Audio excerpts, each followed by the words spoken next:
நான் வளர்மதி முருகேசனுங்க. இது வந்து கயத்தாருங்க. கயத்தாரில் ஸ்ரீ ஐயனார் கோவில், வெண்ணிமலை சாஸ்தா, மாடசாமி, இது ஆலயம். எல்லா சாமி இருக்குங்க. 62 தெய்வங்கள் இருக்குங்க. முக்கியமாக உள்ளே இருக்கிறது வந்து செங்கலமடை ஐயனார், சித்தாட்ட பழக்க வச்ச செங்கலமடை ஐயனார் எங்கள் கோவில் பேருங்க, சாமி பேருங்க. ஆமாங்க. இது வந்து பார்த்திங்கன்னா குளத்துக்கு மேலே இருக்குது. இது வந்து குளம். இந்த குளத்துக்கு கரையில் தான் இந்த கோவில் அமைஞ்சிருக்குங்க.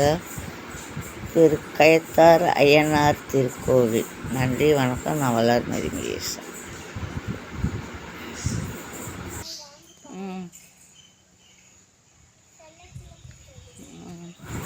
62 தெய்வம், 121 பல்லக்குன்னு சொல்லுவாங்களாங்க. அது எல்லாமே மரத்துக்கடியில் வச்சுருக்காங்கங்க. சப்பானி மாடை, முண்டி மாடை, தாம மாடை, மாடசாமியிலே 11 மாடசாமி இருக்குங்க. இதுங்க நல்லா இருக்குங்க. கோயில் வெளிப்புறத்தில் தான் இங்கே இருக்குது. பில்டிங்லாம் இல்லை, அங்கனங்கன்னு வச்சுருக்காங்க. நன்றி, வணக்கம். நான் வளர்மதி முருகேசன். இது கயத்தாரில் ஐயனார் கோயில்.